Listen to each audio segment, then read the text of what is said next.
हर रोज एक नई कहानी देखने के लिए चैनल को सब्सक्राइब करें और बेल आइकन को दबाना ना भूलें। नीलताल नामक एक गांव में पूनम अपने पति बृजमोहन के साथ रहा करती थी।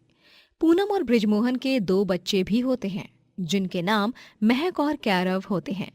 बृजमोहन बत्रा साहब कहकर एक अमीर आदमी के यहाँ नौकर होता है। बृजमोहन, मेरे सभी नौकरों में से सबसे ईमानदार और वफादार सिर्फ तुम ही हो। तुम मेरा हर एक काम एकदम सही ढंग से करते हो। धन्यवाद। बत्रा साहब, ये कैसी बातें कर रहे हैं आप? मैं शुक्रगुजार हूँ कि आप जैसे नेक और दिलदार आदमी के यहाँ मैं काम करता हूँ। धन्यवाद तो मुझे आपको देना चाहिए। बत्रा को बृजमोहन पर बहुत भरोसा था और बृजमोहन अपना काम पूरी निष्ठा और लगन से ही करता है। बृजमोहन अपने बच्चों के लिए हर 2 दिनों में कुछ न कुछ खाने को लाया करता था। ये देखो बच्चों, तुम्हारे पापा तुम्हारे लिए क्या क्या लाए हैं। क्रीम रोल, कचौड़ियाँ, आलू जलेबी और मालपुए भी। अरे वाह, धन्यवाद पापा। अरे वाह, धन्यवाद पापा। जी आप भी ना, ये सब दे देकर इन दोनों को बिगाड़ दोगे आप। घर का खाना तो इनके गले उतरता नहीं जल्दी, और बाहर का चाहे जितना दे दो। चारों को मिलाकर उनका छोटा सा परिवार बहुत ही खुशहाल होता है। पूनम बहुत पूजा पाठी होती है और वो हर मंगलवार को गांव के भव्य मंदिर में पूरी सब्जी बनाकर भोग देती, जो प्रसाद के तौर पर सभी भक्तों में बांटा जाता और सभी को उसके हाथ की बनी पूरी सब्जी बहुत पसंद आती। बिटिया पूनम, तुम्हारे हाथ की पूरी सब्जी सभी को बहुत पसंद आई। तुम हर हफ्ते इतना सारा पूरी सब्जी का प्रसाद देती हो बनाकर। सच में अम्बे माँ तुम्हारी झोली में हमेशा सुख, खुशियाँ और अच्छाई बनाए रखे। ये मनोकामना करता हूँ मैं। सदा सुहागन रहो बिटिया। धन्यवाद पंडित जी, आपका आशीर्वाद सदैव मुझ पर यूं ही बनाए रखिए, और सबसे ज्यादा मेरे पति और मेरे बच्चों पर। सब कुछ अच्छा चल रहा होता है, लेकिन अचानक एक दिन बत्रा के बंगले से 10 लाख रुपए चोरी होते हैं और बत्रा बहुत घबरा जाता है और तुरंत अपने सभी नौकरों की तलाशी करने लगता है। तभी बृजमोहन के झोले में 5 लाख रुपए मिलते हैं। अरे बृजमोहन, तुमने मेरे पैसे चुराए? 10 लाख रुपए के सिर्फ 5 लाख हैं तेरे पास, बाकी के 5 कहाँ हैं? अरे बेशरम आदमी, अगर तुझे पैसों की ही इतनी जरूरत थी तो सीधे मुंह मांग लेता। यूं इस तरह चोरी चकारी क्यों की? तुझ पर मैंने इतना भरोसा किया, लेकिन आज तूने सारा भरोसा चकनाचूर कर दिया। बत्रा साहब, मेरा यकीन कीजिए, माता रानी की कसम, मैंने कोई चोरी नहीं की और मुझे कुछ नहीं पता कि ये पैसे मेरे झोले में कैसे आए। सच में मुझ पर भरोसा कीजिए बत्रा साहब, मैं आपके सामने हाथ जोड़ता हूँ। अब तो तुझे सजा मिलकर ही रहेगी। तूने गुनाह किया है। जब पुलिस हवालात में लेगी ना, तब मेरे बाकी के 5 लाख भी निकल जाएंगे तेरे पास से। तो रुक अभी, तुझे तो मैं कहीं का नहीं छोड़ूंगा। बत्रा फौरन पुलिस को फोन लगाता है और पुलिस बेकसूर बृजमोहन को गिरफ्तार करके ले जाती है और जेल की सलाखों के पीछे कैद कर देती है। जब पूनम को इस सब के बारे में पता चलता है, तब वो फौरन पुलिस स्टेशन में जाती है। जी आप बिल्कुल चिंता मत कीजिए, आप बेकसूर हैं, निर्दोष हैं, और ये मैं और अम्बे माँ अच्छे से जानते हैं। मैं पूरी कोशिश करूंगी आपको जेल से बाहर निकालने की। अब कुछ नहीं हो सकता पूनम, तुम कैरव और महक का ध्यान रखो। मेरी गलती क्या थी? मैंने तो हमेशा से ही ईमानदारी का काम किया है और उसका सिला मुझे दिया है किस्मत ने। बृजमोहन जी, आप हिम्मत नहीं हारेंगे। मैंने कहा ना आपको, सब कुछ ठीक हो जाएगा और आपकी बीवी वो सब ठीक करेगी। मैं वकील हायर करके केस लड़ूंगी और अपने सुहाग को निर्दोष साबित करके ही रहूंगी। अम्बे माँ की सौगंध। पूनम मंदिर जाती है और अम्बे माँ से प्रार्थना करती है।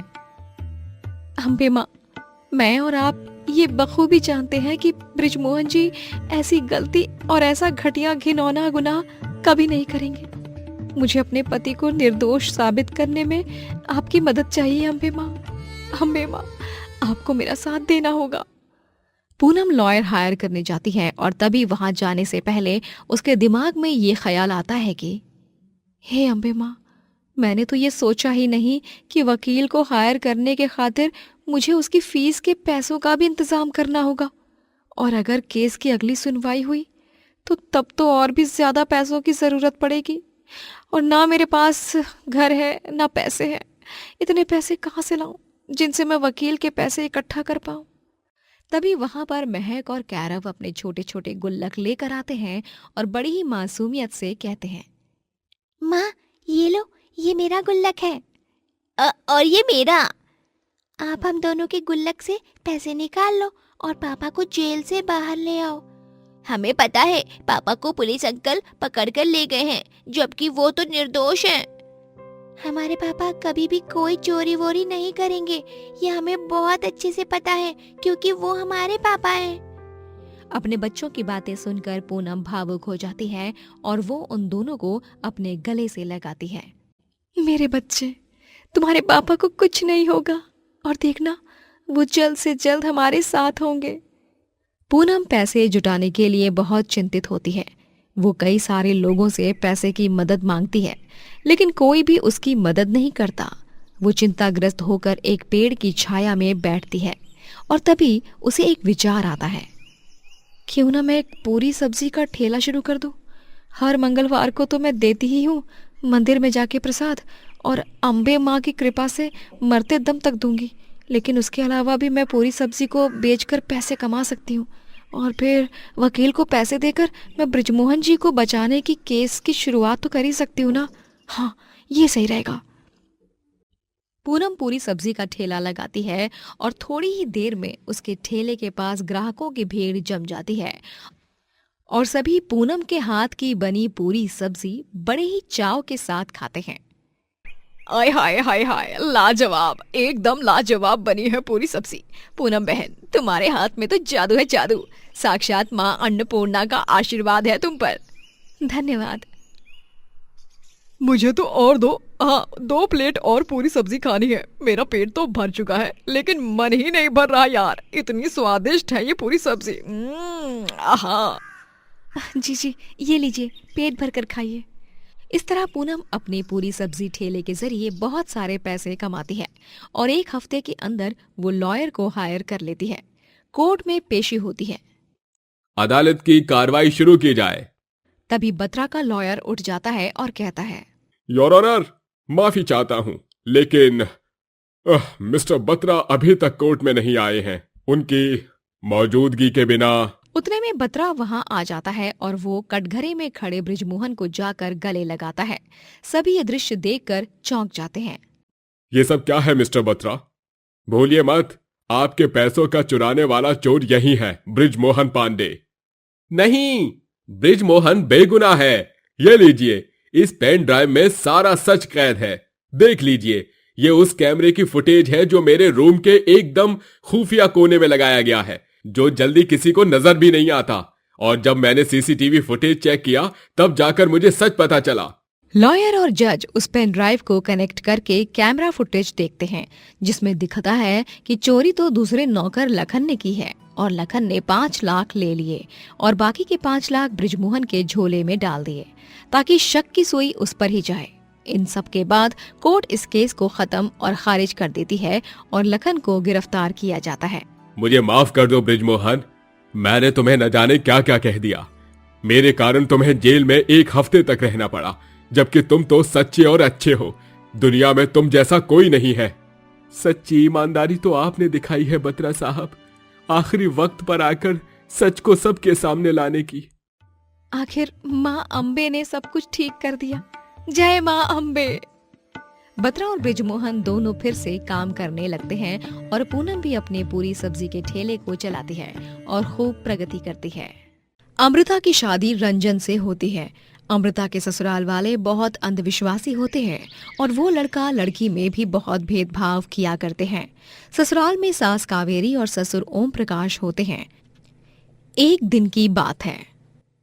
अरे ओ कलमुही, अरे घर में लक्ष्मी की जगह पनौती को प्रवेश करवाना है क्या? अरे तुझे पता नहीं क्या कि शाम में सूर्यास्त के बाद झाड़ू लगाना अपशगुन की निशानी मानी जाती है। अकल तो घास चरने ही गई है तेरी तो, है ना? नहीं माँ जी, मुझे माफ कर दीजिए, मुझे ये बात पता नहीं थी। पता नहीं था तो अब पता कर लो। आइंदा से ऐसा कुछ होगा तो तुम्हें हम दंड देंगे।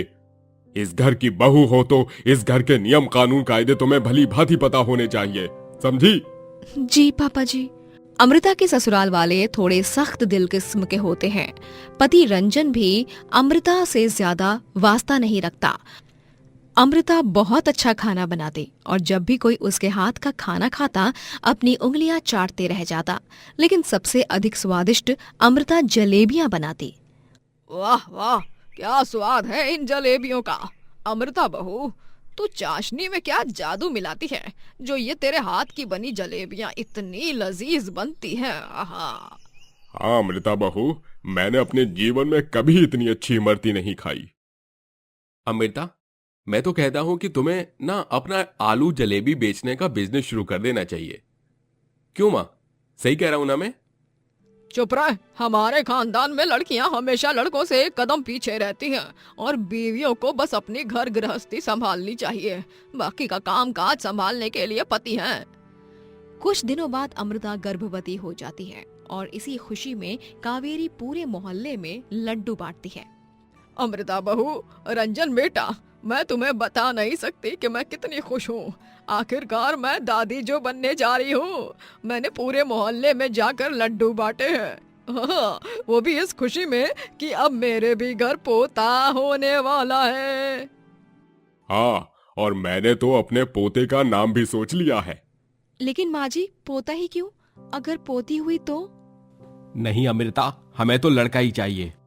हाँ बहू, हमें लड़का ही चाहिए। लड़कियां तो बोझ होती हैं, लेकिन लड़के ही काम के होते हैं। हाँ हाँ, मेरा पोता एकदम रंजन की तरह होगा, गोलू मोलू और एकदम हैंडसम। अमृता को घर वालों की बात खटकती है। माँ जी, आप एक औरत होकर ऐसी बात कर रही हैं? लड़कियां बोझ नहीं होती, वो तो माँ लक्ष्मी का रूप होती है। उनके होने से ही तो घर में रौनक होती है। अमृता, बस, हमने कह दिया सो कह दिया। हमें एक लड़का ही चाहिए। माँ, पापा, आप कल ही गुरुजी को बुलाइए और उनसे बात कीजिए और अमृता के हवन की तैयारी शुरू कर दीजिए। हवन? कैसा हवन? ओ अमृता बहू, तेरी हवन पूजा होगी। ये एक ऐसी पूजा है जिसमें गुरुजी को पता चल जाएगा कि तुझे लड़की होगी या लड़का। लेकिन ये पूजा क्यों माँ जी? आप सब ऐसा क्यों कर रहे हो? ये बेवकूफों वाली हरकत है। खामखा ये हरकत क्यों? बहू, बहुत बोल दिया तुमने। अब अपनी जुबान पर लगाम लगाओ और अपनी सेहत पर ध्यान दो। कावेरी, जाओ बहू के लिए गोंद के लड्डू बनाओ और बहू की सेवा में कोई कमी नहीं रहनी चाहिए। आखिर हमारे खानदान का चिराग जो आने वाला है। अमृता अब बहुत चिंताग्रस्त हो जाती है। ये सब क्या हो रहा है? मुझे तो कुछ समझ नहीं आ रहा। रंजन, माँ जी और पापा जी के मन में ये सब क्या चल रहा है? अमृता जब अपनी प्रेगनेंसी के चौथे महीने में होती है तभी उसकी हवन पूजा की जाती है, जिसमें गुरुजी रंजन, कावेरी और ओम प्रकाश से कहते हैं, माफ कीजिएगा, लेकिन मुझे आप लोगों को ये बताने में बहुत दुख हो रहा है कि अमृता बहू को एक लड़का नहीं, एक लड़की होने वाली है। गुरुजी की ये बात सुनकर ओम प्रकाश, कावेरी और रंजन के चेहरे के रंग उड़ जाते हैं। क्या? ऐसे कैसे हो सकता है? लेकिन मुझे तो एक लड़का ही चाहिए। पापा, देखो ना, ये क्या बोल रहे हैं गुरुजी? गुरुजी, ये कैसे संभव हो सकता है? अरे हमें एक लड़का ही चाहिए, लड़की नहीं। हाँ गुरुजी, कोई तो उपाय बताइए। अब मैं आपको क्या उपाय बताऊं कावेरी जी, ओम प्रकाश जी। अब जो है सो है, सच्चाई को स्वीकारिए और आगे बढ़िए। गुरुजी इतना कहकर चले जाते हैं। तभी रात में रंजन अमृता का सारा सामान उठाकर घर के बाहर फेंक देता है। रंजन, ये तुम क्या कर रहे हो? तुमने मेरा सामान क्यों फेंक दिया घर के बाहर? निकल जाओ मेरे घर से और दूर चली जाओ मेरी जिंदगी से, कोसों दूर। तू तो है ही पनौती, इसीलिए तू हमें एक लड़का नहीं दे सकती। तुझे हम क्यों पालें और तेरी देखरेख करें, जबकि तू हमें एक लड़की ही देगी। निकल जाओ यहाँ से और आइंदा से फिर कभी भी अपनी अपशगुनी कदम इस घर में लेकर मत आना। आप सब ये क्या बोल रहे हो? अरे अंधविश्वास और लड़का लड़की के भेदभाव में आप लोग इतने अंधे हो गए हो कि आपको सही और गलत कुछ दिखाई नहीं दे रहा है। रंजन, रंजन, ये जो कोई भी हो ना, चाहे लड़का हो या लड़की, है तो हमारी ही संतान ना। तुम अपने ही खून को इस तरह अपनाने से मुकर रहे हो। मैं कहाँ जाऊंगी इतनी ठंड में, मेरा तो इस दुनिया में कोई है भी नहीं। अपनी बकवास बंद करो और दफा हो जाओ यहाँ से, और अपनी बेटी को खुद ही पालो और खुद ही पोसो। मनहूसियत की निशानी हो तुम अमृता। रंजन अपनी गर्भवती बीवी अमृता को बेरहमी से धक्का मारकर घर से बाहर निकाल देता है। बेचारी अमृता कपकपाती हुई कड़ाके की ठंड में यहाँ से वहां अपना गर्भवती पेट लेकर घूमती है। वो रात भर एक फुटपाथ पर बैठकर ही रात गुजारती है। अगले दिन, रंजन, माँ जी और पापा जी ने मेरे साथ जो कुछ भी किया बहुत गलत किया, लेकिन मैं हिम्मत नहीं हारूंगी। मैं अपनी कोख में पल रहे इस नन्ही जान को इस दुनिया में जरूर लाऊंगी, चाहे कोई इसे अपनाए ना अपनाए। इसकी माँ इसके लिए काफी है। गरीब हूँ, गर्भवती हूँ, लेकिन अपने बच्चे को इस दुनिया में लाने के लिए मैं हर मुश्किल को मात दे दूंगी। वहां रंजन दूसरी शादी कर लेता है। अमृता मंदिर जाकर माता रानी का आशीर्वाद लेती है और फिर जब वो बाजार के रास्ते से जा रही होती है तभी वो वहाँ पर बहुत सारे खाद्य पदार्थ वाले ठेले देखती है, जिनके पास ग्राहकों की लंबी कतार लगी हुई होती है। ये छोटे छोटे ठेलों पर ग्राहकों की कितनी लंबी लंबी कतार लगी हुई है। इन छोटे छोटे बिजनेस से कितनी सारी कमाई की जा सकती है। क्यों ना मैं भी कुछ ऐसे ही करूँ। हाँ, मैं भी अपना एक ठेला लगाऊंगी, लेकिन मैं वहाँ कौन सा पदार्थ बेचूंगी? हाँ, जलेबी। बचपन से ही सभी को मेरे हाथ की बनी जलेबी बहुत पसंद आती है। अब ये गरीब गर्भवती जलेबी वाली क्या क्या करती है वो देखते जाओ। अमृता अपना ठेला लगाती है और वहाँ पर वो जलेबी बनाने लगती है। काम आरंभ करने से पहले वो हाथ जोड़कर भगवान से प्रार्थना करती है। जय माता दी, माता रानी, अपने पेट में पल रहे बच्चे के साथ एक नए सफर की शुरुआत कर रही हूँ। आपका आशीर्वाद और साथ हमेशा मुझ पर बनाए रखिएगा। अमृता ठेले पर जलेबियां बेचती है और ग्राहकों को उसके हाथ की बनी जलेबियां बहुत पसंद आती हैं और वो उसकी खूब प्रशंसा करते हैं।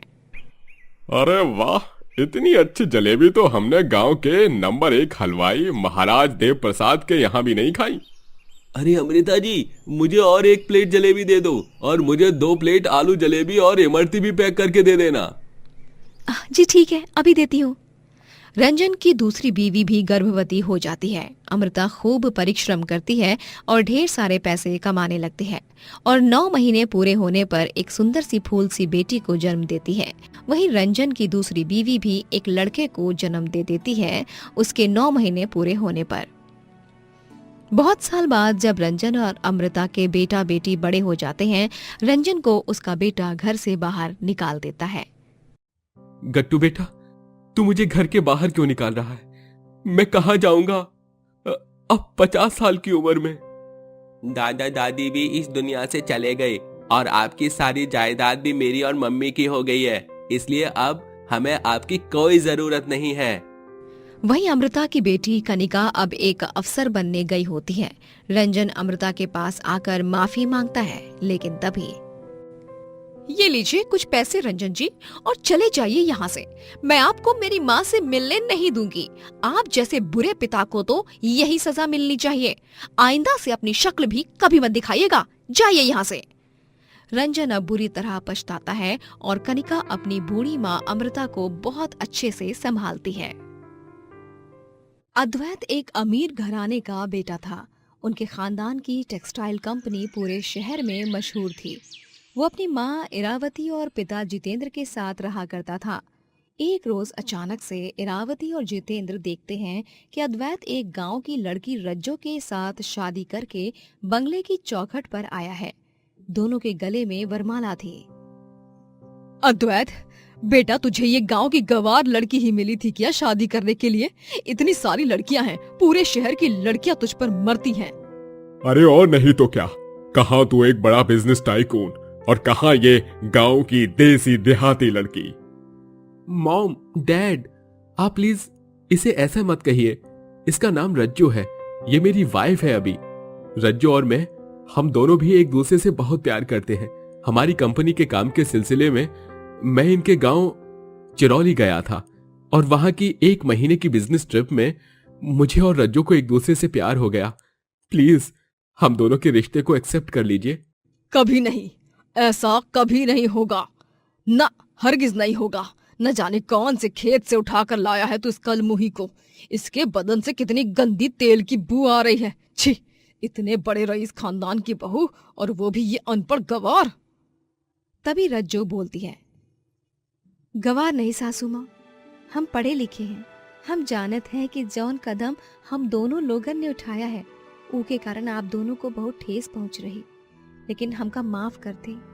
हम और अद्वैत जी एक दूसरे से बहुते प्यार करत है।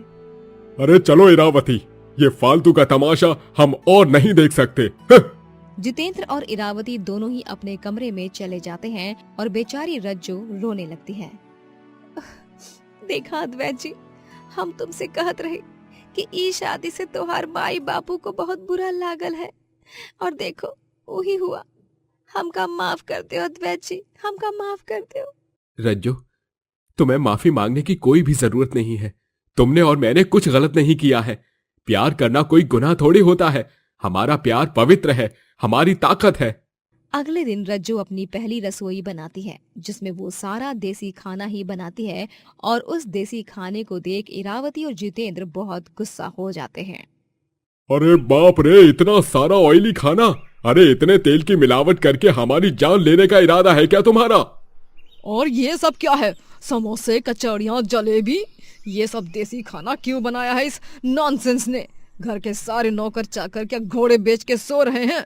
जाओ जल्दी हमारा डाइट फूड लाओ। और अद्वैत बेटा, तुम इस इडियट गवार औरत के हाथ के बने खाने का एक निवाला तक नहीं खाओगे। तुम्हारी तबीयत खराब हो जाएगी बेटा। तुम्हें हैंडसम से एक बदसूरत बना देगी ये लड़की। मॉम प्लीज ऐसे मत बोलो। रज्जो बहुत अच्छा खाना बनाती है, और तो और चिरौली में इसका एक छोटा सा ढाबा भी है, जहां ये अपनी नानी माँ के साथ देसी खाना बनाकर बेचती है। ढाबा पर ही हम दोनों की पहली मुलाकात हुई थी। जाए दो सासू माँ, ससुर जी, अगर आप दोनों को हमरे हाथ का खाना बुरा लागत है तो कौनो बात नहीं, मत खाइए। हम आपके लिए फ्रूट सलाद बनाकर लाते हैं। कोई जरूरत नहीं। तुम जैसी देसी जाहिल औरत एक हेल्दी फ्रूट सलाद में भी चाट मसाला मिला देगी। बेवकूफ कहेंगी। मेरे इस बड़े शीश महल में 50 से भी ज्यादा नौकर हैं। अगर तुम्हें नौकरानी बनने का इतना ही शौक है तो अपने चिरौली में जाकर बस जाओ वापस। रज्जो को इरावती की बातों को सुनकर बहुत बुरा लगता है। वो चुपचाप सब कुछ सुनकर सह लेती है। दिन ब दिन अद्वैत और रज्जो दोनों ही बहुत खुश रहने लगते हैं। अद्वैत रज्जो के लिए महंगी ज्वेलरी और कपड़े लाता है और उसे हनीमून पर भी लेकर जाता है। ये सब देखकर इरावती का खून खौलने लगता है। ये रज्जो हमारे अद्वैत की बीवी नहीं हो सकती। हमेशा से मेरा यही सपना रहा है कि मेरे बेटे की बीवी और इस घर की बहू एकदम क्लासी हो, बिल्कुल किसी हीरोइन जैसी, ना कि एक गांव की गवार। लेकिन अब हम क्या कर सकते हैं इरावती? अद्वैत और रज्जो दोनों की शादी तो हो चुकी है। दोनों एक दूसरे से प्यार करते हैं। अब तो तुम चाह कर भी उन दोनों को एक दूसरे से अलग नहीं कर सकती। कर सकती हूँ। इरावती सिंघानिया अगर कोई चीज करने की ठान ले तो वो उसे पूरा करके ही रहती है। मेरी सहेली दामिनी की बेटी लावण्या अब रज्जो और अद्वैत की जिंदगी में उन दोनों के बीच आएगी, और फिर देखना कैसे मैं उस गांव की घटिया लड़की को मेरे राजकुमार जैसे अद्वैत की जिंदगी से कूड़े की तरह बाहर निकाल फेंकती हूँ। इरावती लावण्या के पास जाकर उसे कहती है कि वो उसके साथ घर चले और रज्जो और अद्वैत के बीच आए, अद्वैत को अपनी ओर आकर्षित करे।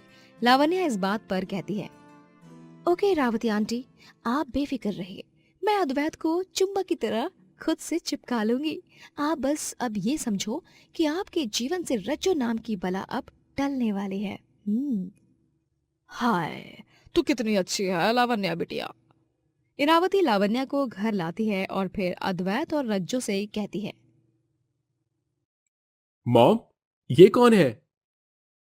ये लावण्या है अद्वैत बेटा। मेरी सहेली की बेटी है, कुछ दिन हमारे घर पर ही रहेगी क्योंकि इसके मॉम डैड काम के सिलसिले में बाहर गए हैं। नमस्ते लावण्या दीदी। हमार नाम रज्जो, अद्वैत जी की धर्मपत्नी। नमस्ते रज्जो, तुम बहुत स्वीट हो। Sweet my foot. ये लड़की इस घर के लिए पनौती है। Dad please please stop it. Hi Lavanya, nice to meet you. Lavanya सीधे अद्वैत को गले लगकर कहती है, it's lovely to meet you Advait. Advait Lavanya की इस हरकत से थोड़ा सा ऑकवर्ड और अजीब महसूस करता है। लावण्या अब यूं ही रज्जो और अद्वैत के बीच आती ही रहती है। रज्जो, तुम तैयार हो गए या नहीं? अरे जल्दी चलो वरना सुबह का मंदिर की आरती मिस हो जाएगी। हाँ अद्वैत जी, आवत है 2 मिनट में। ओह वाओ, तुम दोनों मंदिर जा रहे हो, मैं भी आऊंगी। लावण्या डायरेक्टली कार की फ्रंट सीट पर अद्वैत के बगल में बैठ जाती है और फिर बेचारी रज्जो को पीछे ही बैठना पड़ता है। फिर एक रोज जब अद्वैत और रज्जो एक डिनर डेट पर जा रहे होते हैं, तभी लावण्या रज्जो को रूम में लॉक कर देती है और होटल में अद्वैत के पास जाती है। अरे अद्वैत, तुम यहाँ रज्जो का इंतजार कर रहे हो क्या? Dinner date and all. हाँ, हाउ रोमांटिक। हाँ लावण्या, लेकिन रज्जो फोन कॉल ही रिसीव नहीं कर रही है। जाने दो ना, बिजी होगी किसी काम में। चलो आज हम दोनों डिनर करते हैं साथ में।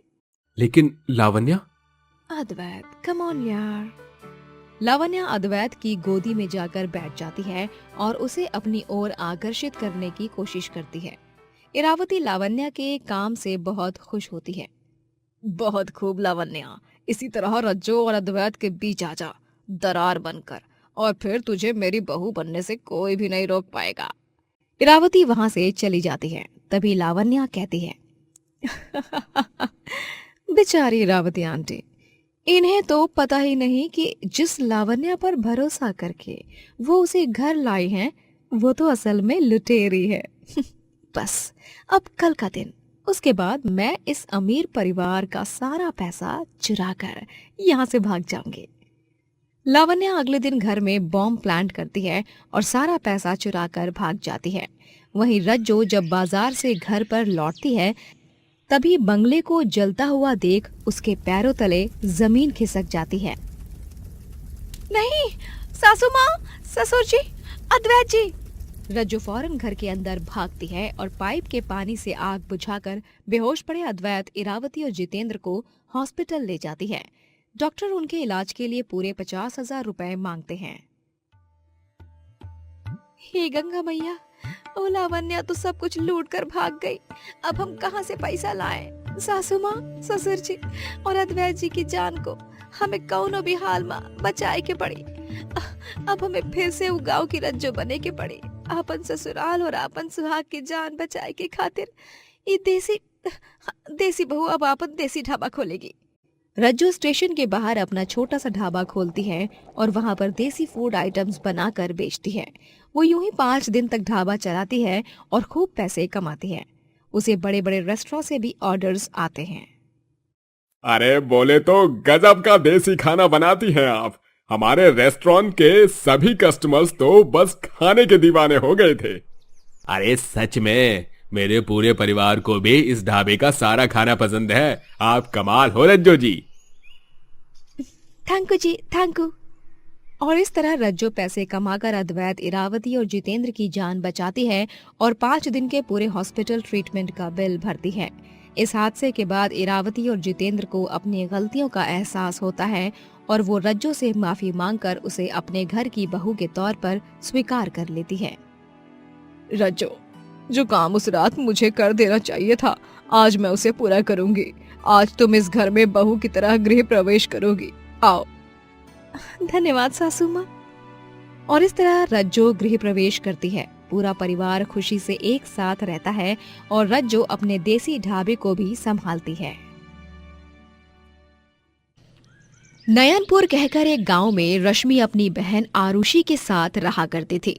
दोनों की उम्र लगभग 25 साल की थी। दोनों ने ही अपने माता पिता को बचपन में ही खो दिया था और तभी से दोनों अकेली रहती थी। आरुषि गांव में पिज्जा बनाकर बेचती और बचपन से वो अपनी छोटी बहन रश्मि की देखभाल करती आई। जबकि रश्मि कुछ काम नहीं किया करती और सिर्फ सजना सवरना ही करती। पिज्जा ले लो पिज्जा, स्वादिष्ट स्वादिष्ट तरह तरह के फ्लेवर्स का पिज्जा, नयनपुर पिज्जा कॉर्नर, आइए आइए पिज्जा ले लो पिज्जा। अरे वाह आरुषि, तुम्हारे हाथ का बना पिज्जा तो एकदम कमाल का बना है। तुमने तो बड़ी से बड़ी पिज्जा कंपनी को भी मात दे दी भाई। हाँ हाँ, सच में शहर में मिलने वाले पिज्जा से भी ज्यादा मजेदार और स्वादिष्ट है ये वाला पिज्जा। मजा ही आ गया भाई। मुझे और एक पिज्जा देना, और हाँ, इस बार चीज और टॉपिंग थोड़ी ज्यादा डालना। जी ठीक है, ये लीजिए। आरुषि पिज्जा बेचकर अपना और अपनी छोटी बहन रश्मि का पेट पालती। वो रोजाना रात को देर तक ओवर टाइम काम किया करती ताकि थोड़े और पैसे मिल सकें। एक रोज, ये देखो रश्मि, गांव में मेहंदी आर्टिस्ट की तलाश कर रहे हैं, क्यों ना तुम भी चले जाओ वहां पर, थोड़े बहुत पैसे भी कमा लोगी और तो और बहुत कुछ सीखने को भी मिल जाएगा तुम्हें। नहीं, मैं नहीं जाऊंगी कहीं भी। और तुम ना हमेशा मेरी अम्मा मत बना करो। मुझे अच्छी तरह से पता है कि क्या करना है और क्या नहीं। हाँ नहीं तो अब जाओ, जाकर कुछ बनाओ, मुझे बहुत भूख लगी है। रश्मि के इतना उल्टा बोलने के बावजूद भी आरुषि उसे कुछ नहीं कहती और उसके लिए चूल्हे पर गर्मा गर्म फुलके सेकती है और उसे खाना देती है। आरुषि रश्मि का बिल्कुल एक माँ की तरह ध्यान रखती, लेकिन क्रूर रश्मि आरुषि से बहुत जलती और नफरत करती। दिन ब दिन आरुषि पिज्जा बेचकर बहुत सारे पैसे कमाने लगती है और ये सब देखकर रश्मि को बहुत जलन महसूस होती है। पता नहीं ये आरुषि अपने आप को क्या समझती है। हमेशा से ही इसके कारण मुझे तकलीफ मिली है। जहाँ जाती है वहाँ सभी लोग बोलते हैं कि देखो बड़ी बहन इतनी सुंदर और छोटी बहन निहायत ही बदसूरत। देखो बड़ी बहन इतनी मेहनत से पैसा कमा रही है और छोटी बहन बस आराम फरमा रही है। रश्मि की जलन आउट ऑफ कंट्रोल होने लगती है। आरुषि अपने पैसों से अब एक नया घर लेने की सोचती है। नया घर? तुम नया घर ले रही हो आरुषि? हाँ रश्मि, मैंने हमेशा से यही चाहा था कि मैं एक घर और एक खेती की जमीन लूंगी जो सिर्फ और सिर्फ मेरे नाम की होगी। अब भगवान की कृपा से सब कुशल मंगल हो ही रहा है। आरुषि खुद के नाम की जमीन और घर ले लेती है और ये सब देखकर रश्मि को और भी ज्यादा जलन होती है। नहीं नहीं, ऐसा नहीं हो सकता। आरुषि रश्मि से आगे नहीं निकल सकती। मैं आरुषि को अपने जीवन में इतना सफल होते हुए नहीं देख सकती, कभी नहीं। मुझे कुछ ना कुछ तो करना होगा। मैं यूं हाथ पे हाथ धरे नहीं बैठ सकती। मुझे आरुषि का किस्सा ही खत्म करना होगा। हाँ। रश्मि आरुषि को पूरी तरह बर्बाद करने के लिए उसके जन्मदिन के केक में एक इंजेक्शन मारती है जो बेहोशी वाला होता है। बार बार दिन ये आए, बार बार दिल ये गाए, तुम जियो हजारों साल, ये मेरी है आरज़ू। Happy birthday to you Arushi, happy birthday to you. जन्मदिन की मुबारकबाद हो आरुषि। मैंने तो सोचा भी नहीं था कि तू मुझे इतना बड़ा सरप्राइज देगी। बहुत बहुत धन्यवाद रश्मि। चलो चलो जल्दी जल्दी केक काट लो और अपना मुंह मीठा करो। हाँ हाँ। आरुषि केक काटती है और रश्मि उसे केक का एक टुकड़ा खिलाती है, जिसके बाद अचानक से आरुषि का सर भारी हो जाता है और उसे सब कुछ धुंधला धुंधला दिखाई देता है। ये मुझे क्या हो रहा है?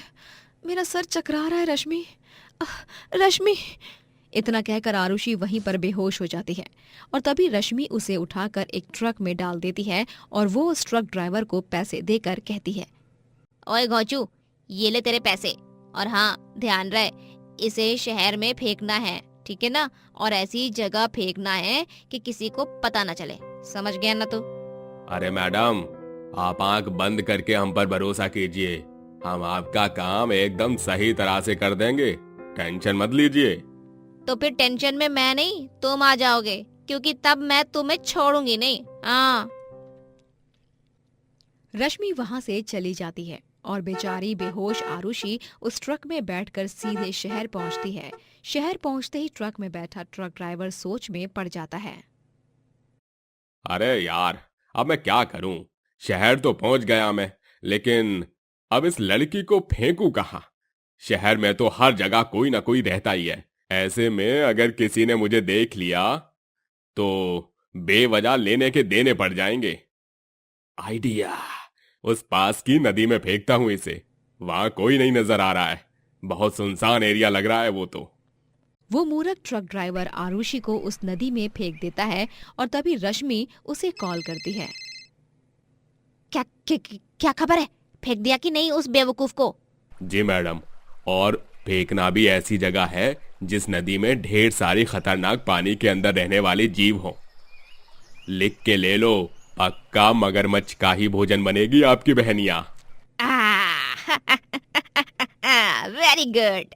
आरुषि उस नदी में बह रही होती है कि तभी कावेरी नामक एक बूढ़ी मछुआरन उसे देख लेती है और चौंक जाती है। हे भगवान, ये लड़की, ये कहीं मगरमच्छ का शिकार ना बन जाए। मुझे इसे बचाना होगा, वो भी हर हाल में। हाँ। कावेरी फौरन नाव में बैठकर नदी के बीचों बीच जाती है जहाँ पर आरुषि बह रही होती है और कावेरी उसे जाल में फंसाकर नाव में रख लेती है और अपने घर ले जाती है। कावेरी की देखरेख और जड़ी बूटियों से आरुषि एकदम ठीक हो जाती है और वो जब होश में आती है तभी उसे सब कुछ याद आता है, कैसे रश्मि ने उसे वो केक खिलाया और उसके बाद ही वो बेहोश हो गई। कावेरी जी, आपका बहुत बहुत धन्यवाद।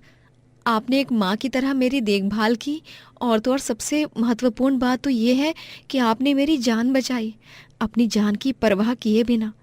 आरुषि बेटिया, तू तो मेरी बेटी समान है, तू मुझे धन्यवाद मत कह। अब से मैं तेरी माँ और तू मेरी बेटी। हाँ कावेरी माँ, मेरी सगी बहन रश्मि ने जो मेरे साथ किया है ना, उसके बाद तो मैं उसकी शक्ल भी नहीं देखना चाहती। मुझे बस अब अपने जीवन की नई शुरुआत करनी है। कावेरी माँ, मैंने सोच लिया है कि मुझे अब क्या करना है।